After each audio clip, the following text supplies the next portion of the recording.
Grandma Befama holds her precious grandson Murad as she heads to the small shop across the road. She buys some chicken nuggets and potatoes. Ever since her daughter was hospitalized, she has not had a chance to eat a proper meal. Lately, she has clearly been running on empty.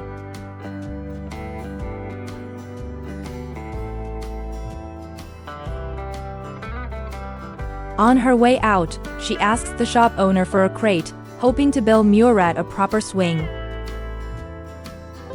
She wants her grandson to find a little joy and childhood happiness during these anxious days.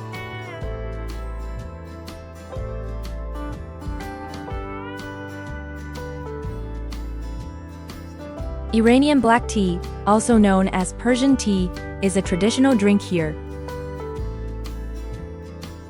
It is famous for its dark color and rich flavor. It is often served with sugar, with the sweetness customized to each person's taste. This black tea is widely considered a lifesaver for fatigue, helping to sharpen the mind. It helps people feel alert and full of energy.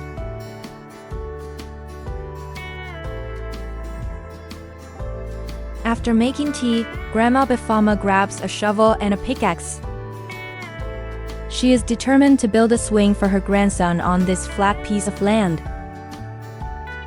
The boy has been asking for his mom a lot lately, his heart filled with unease. His grandmother just wants to give him a happy childhood memory. So in the moments he is swinging, he can forget all his worries.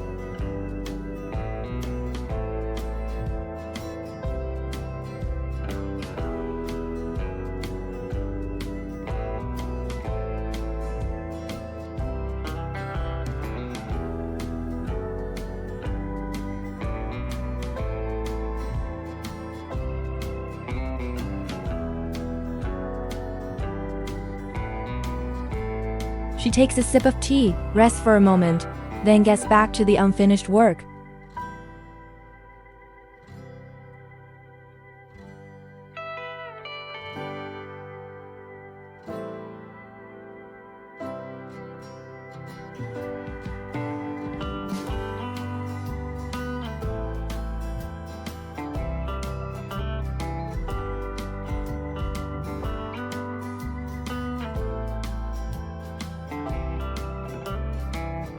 Miss Befama squats by the edge of the pit, using her hands to painstakingly dig out all the dirt. Then she arranges the hollow bricks neatly with the openings facing up. She takes a tree trunk, measures it for the right position, and holds it with one hand. With the other hand, she packs stones into the pit to secure the base. Finally, she uses the shovel to fill the pit with the dirt she just dug out.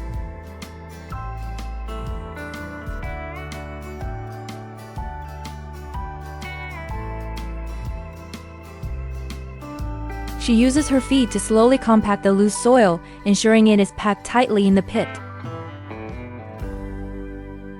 This is to make sure the swing she is building is strong and stable.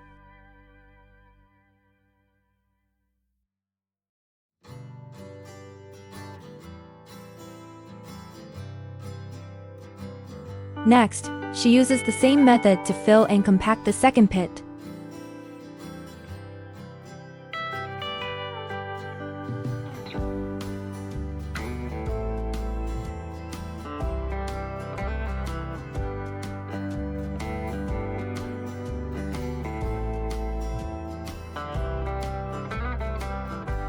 Then, she places a thick branch across the two forked posts, creating a sturdy frame.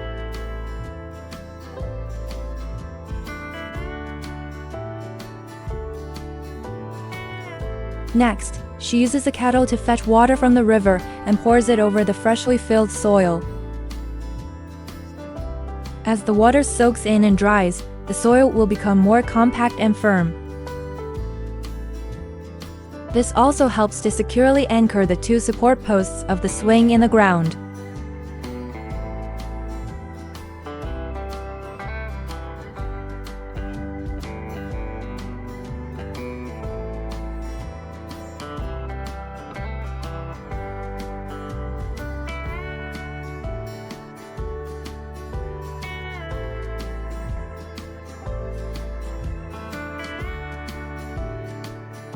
After finishing all of this, Grandma Befama picks up Murad, lowers the tent flap and folds the blanket.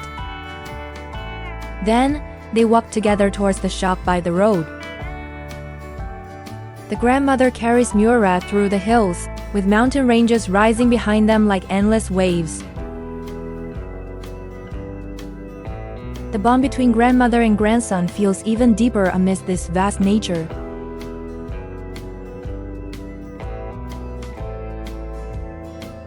She carries her grandson to the small shop across the road. This little shop has everything, providing convenience for the nearby nomads.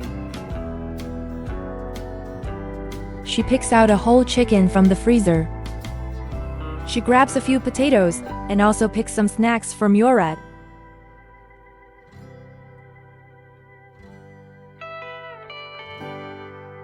She has been so exhausted lately that she has not had a chance to eat a decent meal.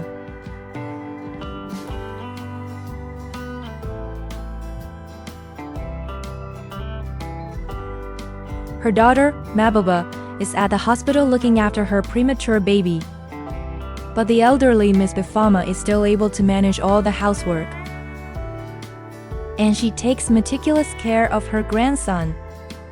Even though the baby needs to be observed in the hospital for a few more days, Miss Befama keeps the household running smoothly. Murad is smart and well-behaved, very close to his kind grandmother, and never cries or fusses.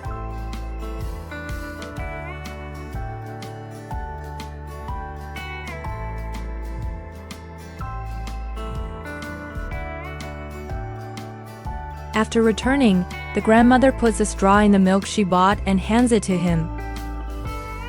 Murad sips his milk alone inside the tent.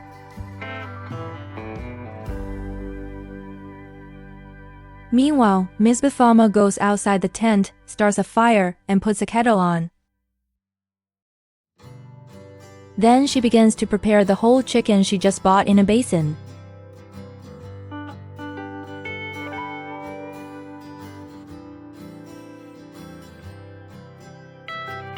She first cleans the chicken's organs, then splits the whole chicken in half.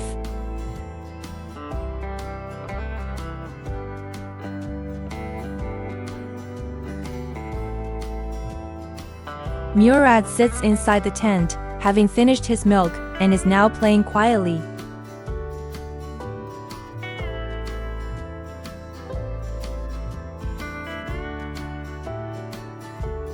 The big yellow dog smells the chicken and gets incredibly excited, wagging its tail. Miss Befama puts half of the chopped chicken into a plastic bag. Then, she breaks a piece of firewood and goes to the wall to find a gap in the hollow bricks. She forcefully wedges the firewood into the gap in the brick wall and then hangs the chicken on it.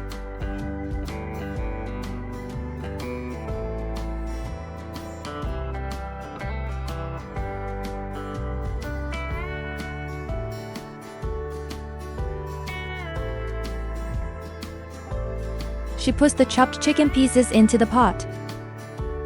The chicken pieces sizzle in the hot pot.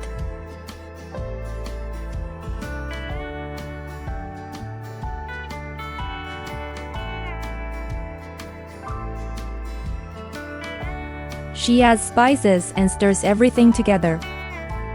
This allows the spices to evenly coat the chicken pieces and penetrate deep inside.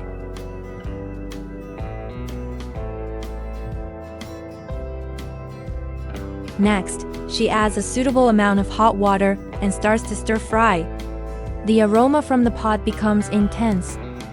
The chicken absorbs the spices, slowly becoming juicier and more delicious. Then, Grandma Befama gives the just cleaned chicken organs to the big yellow dog. The dog eagerly awaits this delicious meal, its tail wagging furiously.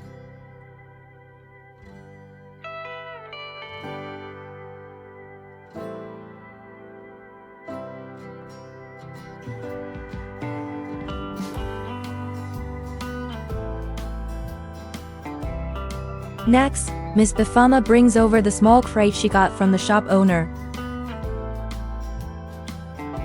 She threads a prepared rope through the gaps on both sides of the crate,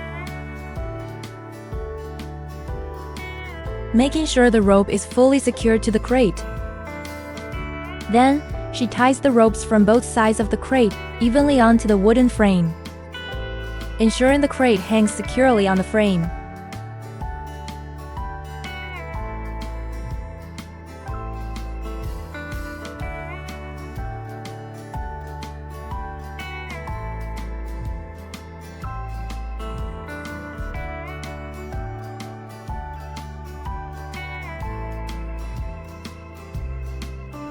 Afterward, she uses a handsaw to cut off the excess part of the forked branch.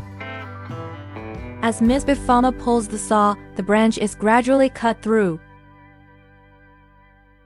Grandma Befama needs to ensure her grandson Murad can play safely on this swing.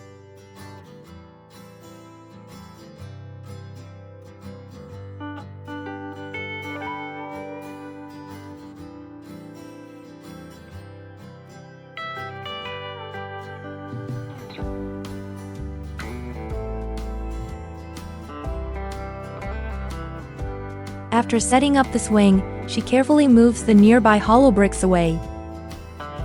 This provides enough space for the swing to move. This swing will become a place of joy for her grandson Murad. She has created a safe and happy play space for her grandson. Grandma Befama folds a soft blanket into several thick layers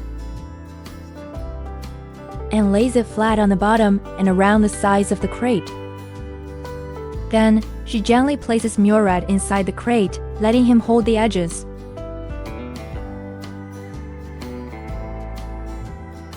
Grandma Befama gently pushes the swing with her hand. When Murad first sat in it, he was a little timid about this brand new swing. But slowly, as the swing swayed, Murad started to feel the fun and excitement. His smile blossomed in the wind, and he became more and more confident. This moment is filled with warmth, and the bond between grandmother and grandson grows stronger.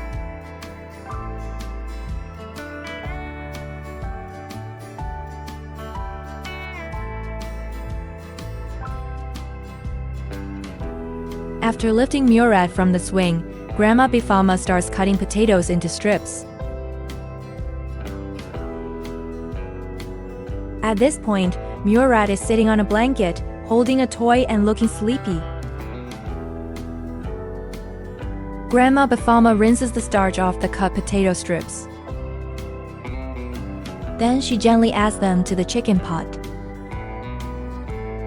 Doing this helps the potato strips better absorb the chicken broth and enhances the flavor of the potatoes. After that, she adds more seasonings to make the dish even more delicious and aromatic.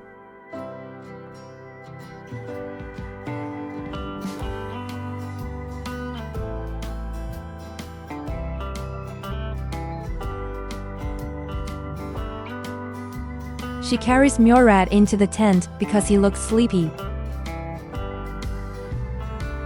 Miss Befama sits cross-legged, holds Murad in her lap, and gently covers him with a blanket.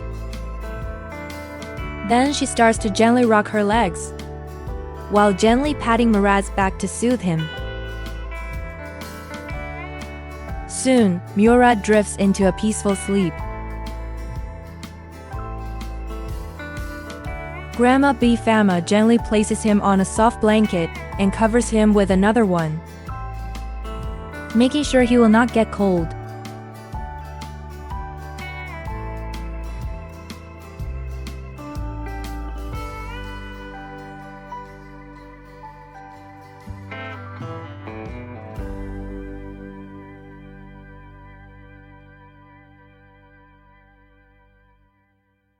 Next, she serves the chicken from the pot onto a plate. The meal she made today might last her a whole day or even two. because she does not have much time. She needs to go to the hospital to visit her daughter and granddaughter, while also taking care of Murad. The house is not yet finished, and when her daughter and granddaughter return, they will need a safe shelter. All of this is what she has been constantly thinking about and working towards.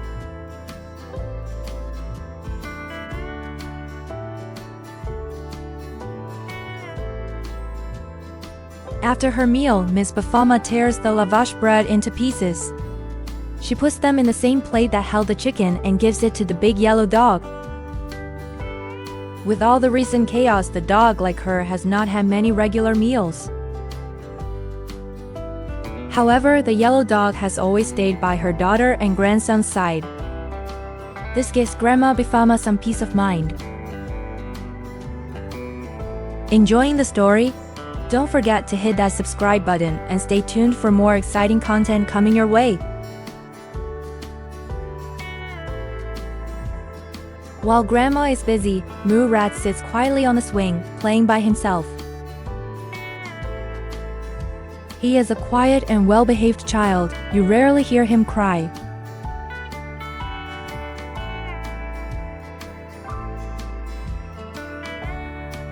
His mom is still in the hospital today, so he probably misses her a little. After all, since he was born, he has never been separated from his mother. Seeing Murad sitting quietly, his grandmother comes over and gives the little basket a push. The boy is getting tired, and as the basket keeps swaying, Murad slowly closes his eyes and drifts off to dreamland.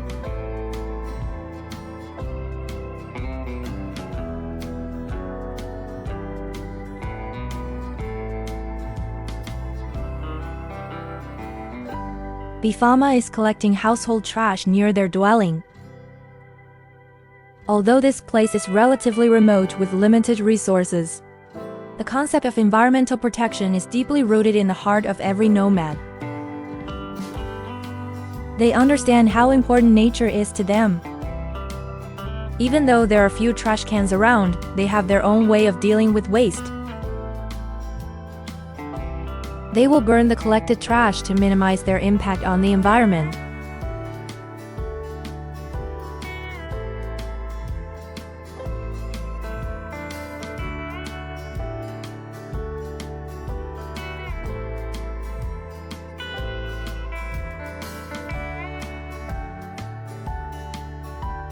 The wind in the riverbed is always whistling. Miss Befama sees that her grandson has fallen asleep. A child sleeping outside can easily catch a cold, so she carries Murad into the tent.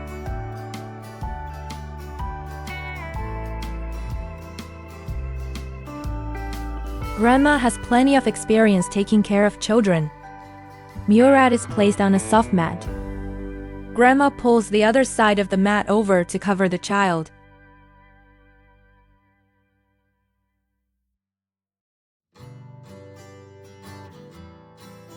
Immediately after, Befama exits the tent, lights a fire, and prepares to boil water for tea. For them, tea is a daily necessity that has become an integral part of their lives. Ever since tea was introduced to Iran via the Silk Road, this magical leaf from the East completely won them over.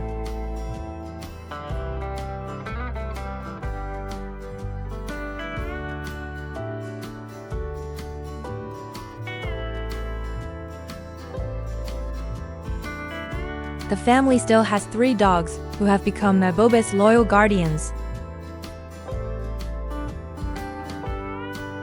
Despite their poverty, they still set aside some food to feed these dogs every day. These dogs have formed a deep bond with them. They have become an indispensable part of the family. The dogs come running.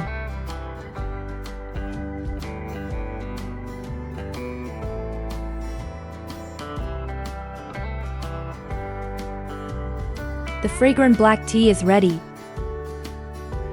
Tea has become a spiritual comfort for Befama's tired body and soul. She quietly enjoys this brief, beautiful moment.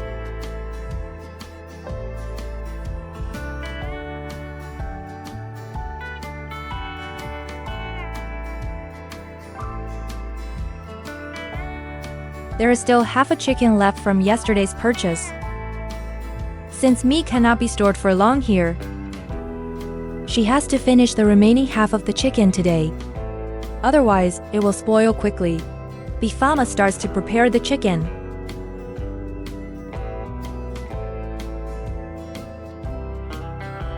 Just then, Murad wakes up and sits up.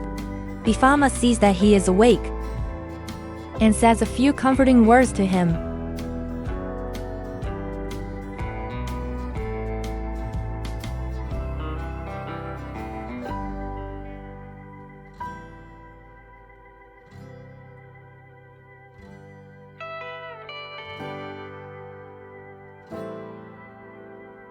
These days, the most common meat for the local nomads is chicken. This meat is not only affordable but also super convenient to cook, making it their go-to choice. Whether it is stewed, grilled, or stir-fried, chicken always makes for a delicious meal.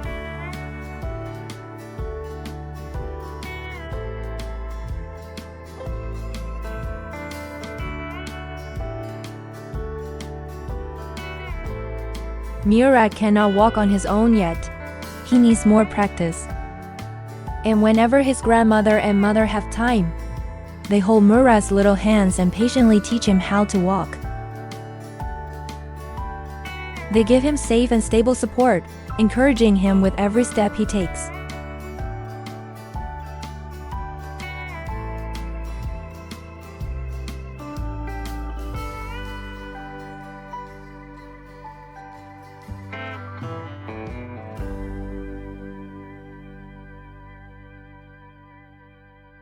The delicious grilled chicken skewers are ready.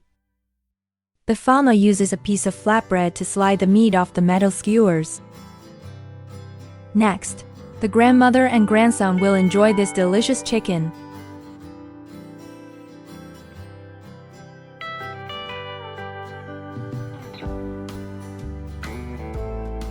Grandma carefully takes a piece of chicken, blows on it to cool it down to the right temperature, then puts it in Murad's mouth.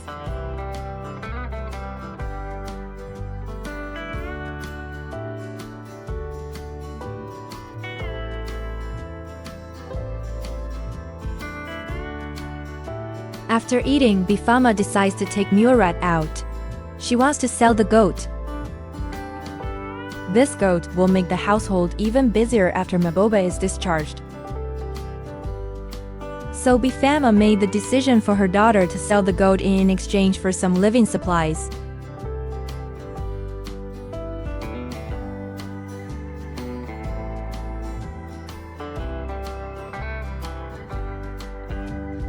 She holds Murad and leads the goat, preparing to go to a nearby village to find a shepherding family to sell the goat to.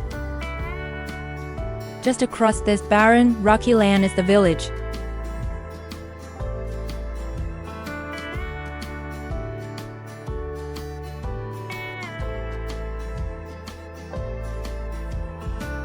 There is a house up ahead, with some goats in the pen. Befama plans to try her luck, to see if they are willing to buy the goat she has. This goat was once bitten by a wolf, so it probably will not sell for a high price.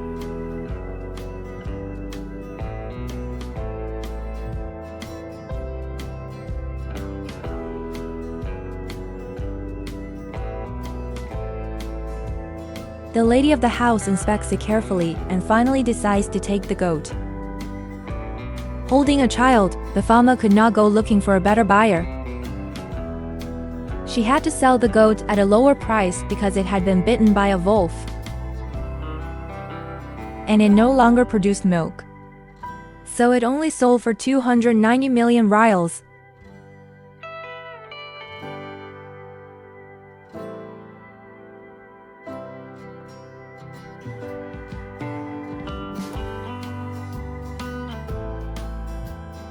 After leaving, she carries her child towards the main road, where there is a larger village. The area is surrounded by semi-nomadic families, and there are shops selling supplies along the road. Life here is much more convenient compared to that of the nomads in the high mountains.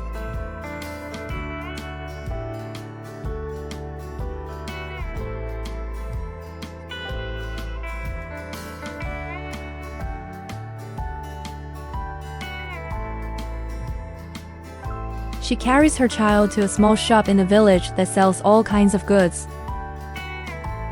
Yesterday, when she came to buy supplies, Befama had asked the owner to help her purchase a carpet and a gas stove from the city.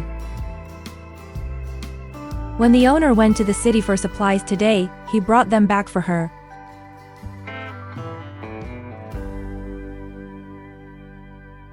In total, Befama paid the owner 180 million rials. The carpet is not hand-woven, just a very ordinary machine-made one.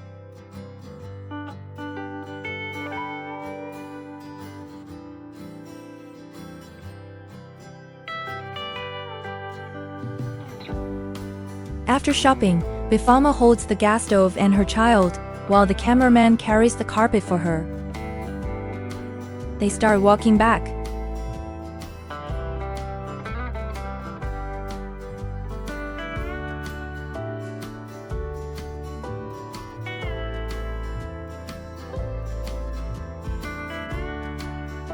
There are very few trees in the surrounding area, so it is not easy to collect dry firewood. A gas stove can cook food quickly.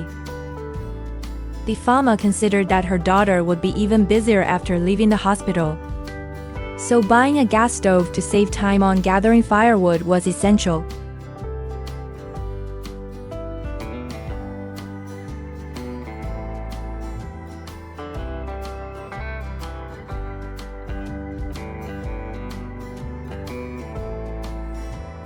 The new carpet will get dirty if placed directly on the ground.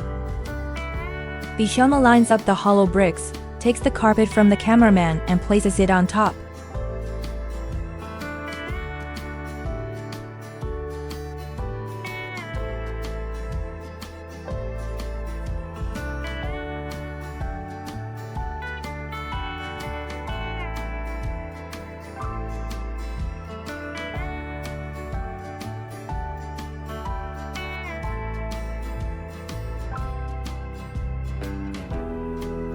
Today, Mabobeh was brought home by her mother. But why did she break down in tears when she got home? Let's rewind and see how it all started.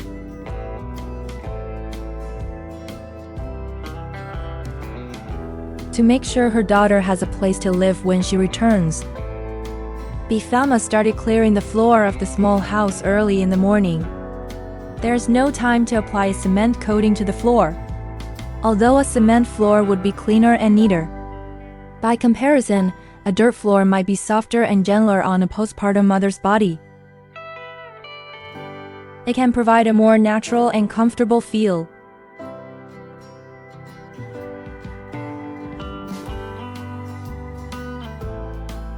The clay sways gently. After playing by himself for a while, Murad feels very comfortable. Before long, the little guy has fallen asleep. Noticing Murad is asleep, Befama stops her work, walks over, and picks up the child. This child is so well behaved, he hardly needs any special care.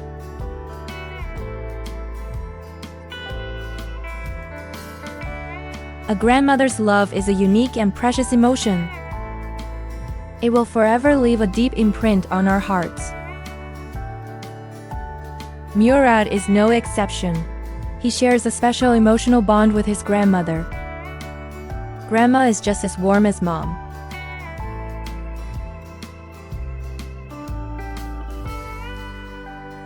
She gently covers Murad with a small mat. Her heart is a little anxious. According to the timeline, she needs to go to the hospital to pick up her daughter today, but the house is not completely finished, so she needs to speed up her work.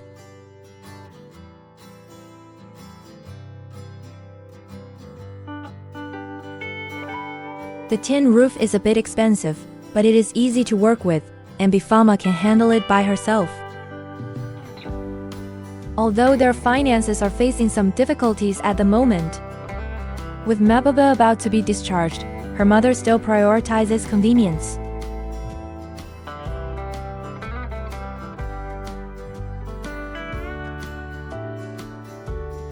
The small house is low and narrow, just big enough for the three of them. The roofing work continues. Befama checks her recent work. She feels something is not quite right and adjusts the direction of the tin sheet.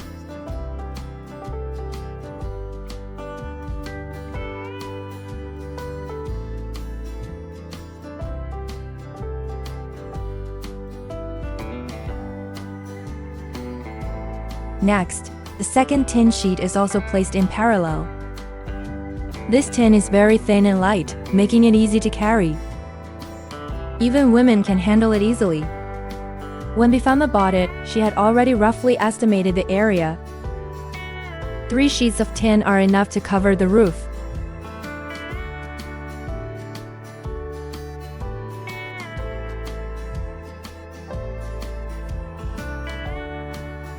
The cameraman also does his best to help Befama.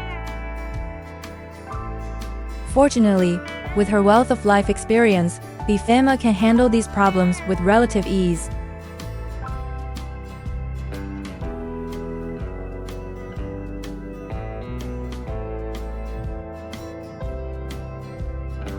The tin sheets are light and thin, so after being placed on the roof, they need some simple reinforcement. Befama finds some hollow bricks, intending to use their weight to hold down the tin.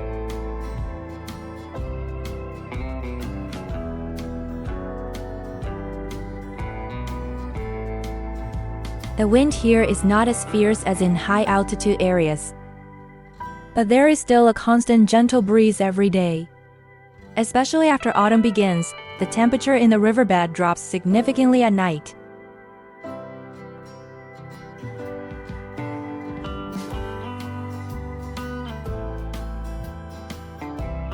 After reinforcing the roof, the plastering of the interior walls is still not done.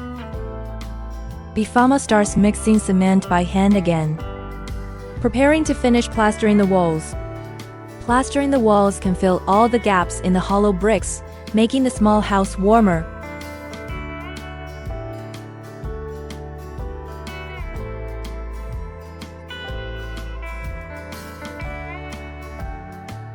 Befama tries her best to seal all the gaps on the roof. All of this is in the hope that her daughter will have a better living environment when she returns.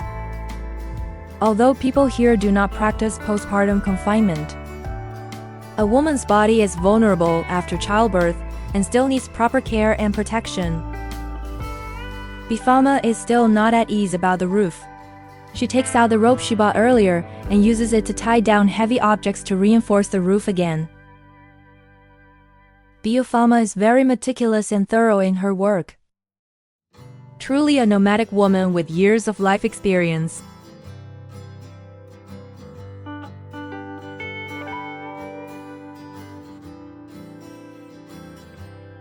After weights are hung on both sides of the house, the tin roof is less likely to be blown away by strong winds. A mother's love for her daughter is always this selfless and powerful.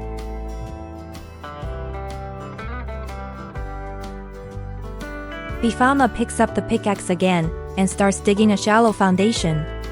She wants to build a brick wall here. The soil in the riverbed is extremely hard. Every swing of the pickaxe sends dust flying. Befama could have been in the mountains taking care of the family's flock of sheep. But her daughter's unhappiness weighs on her heart. She must help her daughter overcome this current crisis.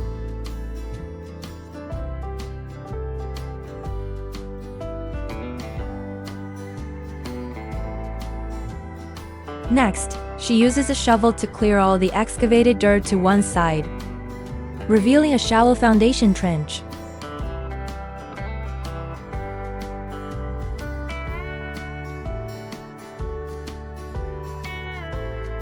There are not many hollow bricks left. She places the few remaining bricks into the foundation.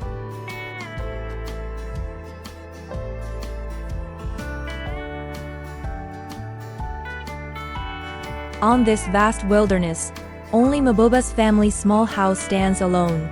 The terrain here is flat, and it has the two best living conditions. First, it is close to a water source. Second, it is near a highway with a village nearby.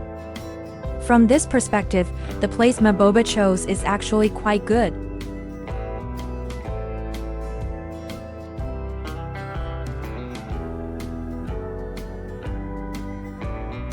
Befama brings some clean water from the river and sprinkles it in front of the house.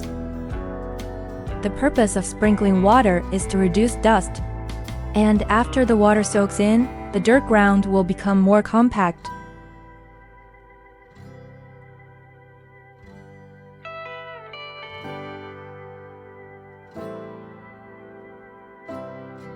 The local nomads are masters of outdoor construction.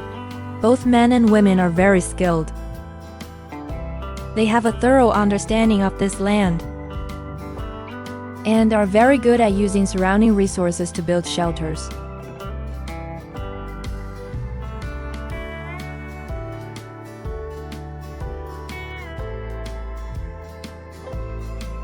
At this moment, Murad has also woken up.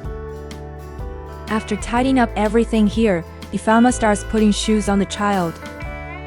She is taking Murad to the city again to bring back her daughter and other granddaughter.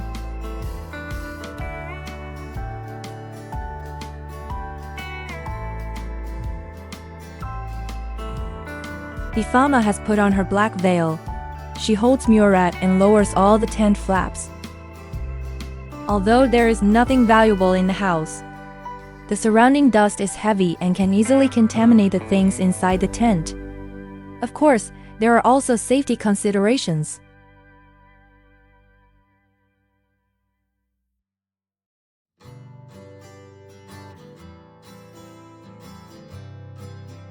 Once everything is settled, they begin to cross this desolate riverbed, which is covered in rocks. The vegetation cover is extremely low in this dry, rain-scarce place. It gives a feeling of barrenness and desolation. The vast land makes one feel endless loneliness and hardship.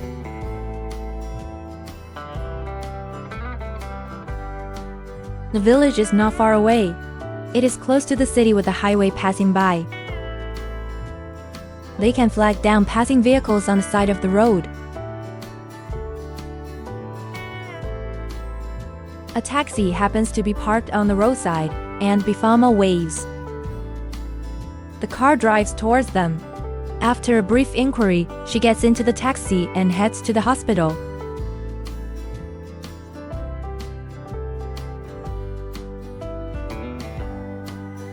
The driver is an old gentleman. He looks to be over 70, but his mind is sharp, and his driving skills seem to be good. Befama gets out of the car at a hospital entrance. After paying the fare, she holds the child and starts walking towards the hospital. The local nomads are an ethnic minority in Iran. They generally marry young. The grandmother looks to be only in her 40s, not old, and her body is very strong. So since arriving here, she has managed everything in an orderly manner.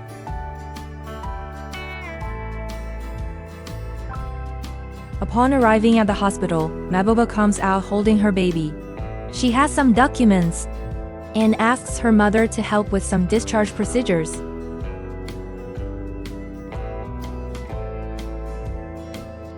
After the procedures are done, they pack up their things and start heading back home. Mabobeh's newborn daughter has been named. The name chosen by Mabobeh is Mobina. Do you all think it is a beautiful name?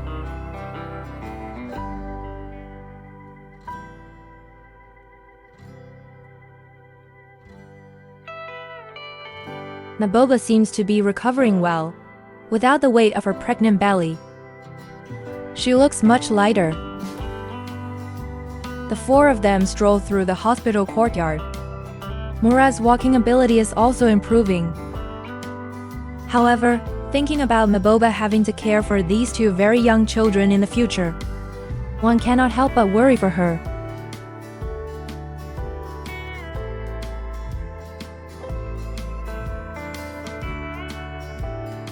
After waiting for a while by the roadside, they find a taxi and begin their journey back. Since the birth of the child, there has been no word from her husband. Her mother-in-law did reach out, but Mabobeh refused to speak with her.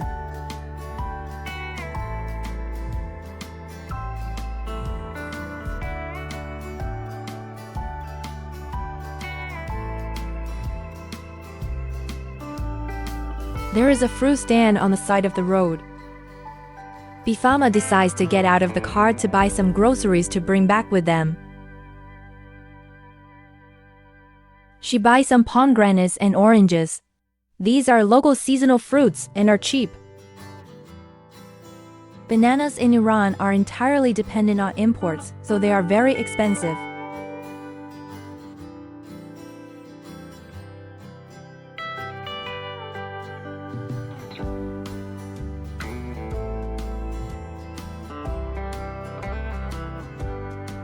Mabobeh and her mother chat along the way.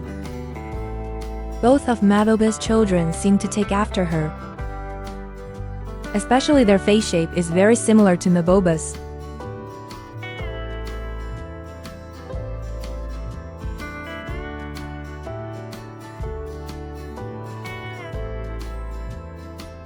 Arriving at the village roadside, they prepare to get out. As soon as they do, a strong wind picks up, blowing their black veils everywhere.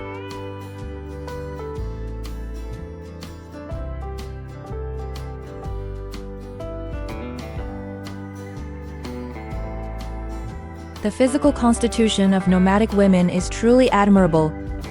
In our country, women are most afraid of exposure to wind after giving birth. Nomadic women have experienced long-term migration and outdoor living. Their physical fitness is usually quite strong.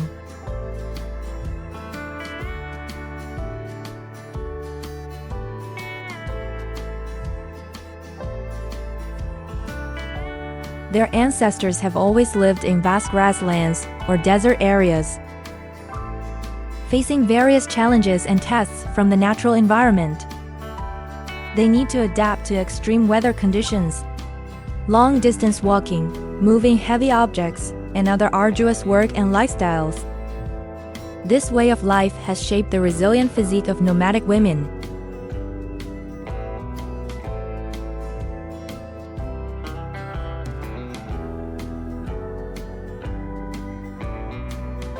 When the dogs at home see Mabobeh returning, they immediately run up to greet her.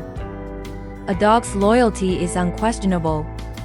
Ever since Mabobeh was driven out, they have always followed by her side. Wherever she goes, the dogs follow.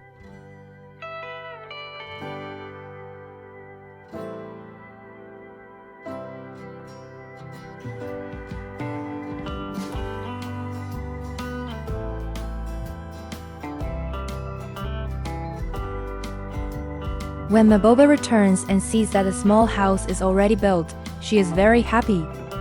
She comes out of the small house and kisses her mother. All of this is thanks to her mother. Her mother's arrival gave her strength. She is deeply grateful for her mother's efforts.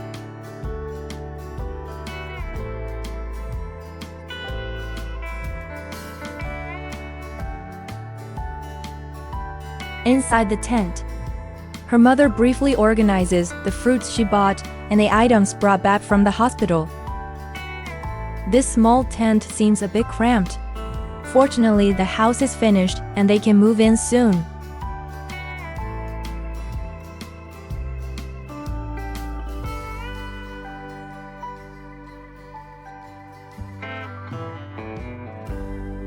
Befama takes out 4 pieces of fruit.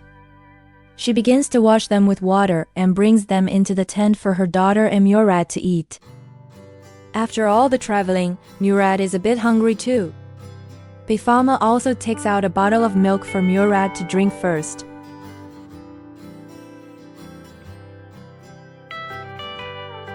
Grandma even holds a small celebration. She bought a can of spray foam in advance. White foam is sprayed out, symbolizing the smooth arrival of Mabobeh.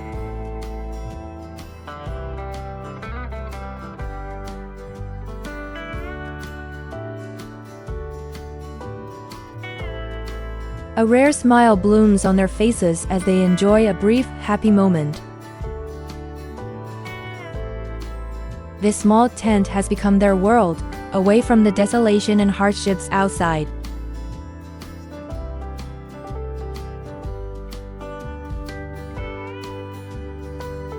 Grandma takes care of the baby while Mabobeh starts a fire. It is then that she notices the goat is gone.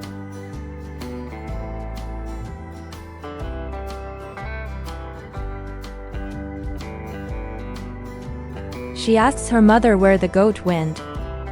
Was it stolen? Her mother says, I sold the goat.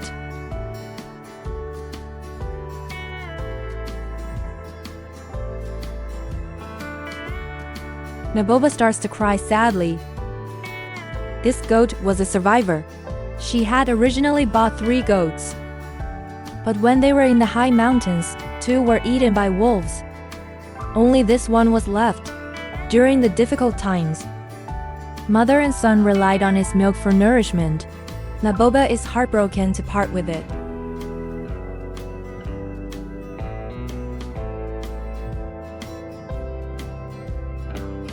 After her mother persuades her, Mabobeh returns to the tent, having just given birth. Her emotions are also fluctuating, and she gets easily agitated. Luckily, her mother is there to take care of her. Her mother takes out the things she bought after selling the goat. She patiently consoles her daughter. Mabobeh gradually calms down. That is it for this video. This is Fun Min Looks at the World, and we will see you next time.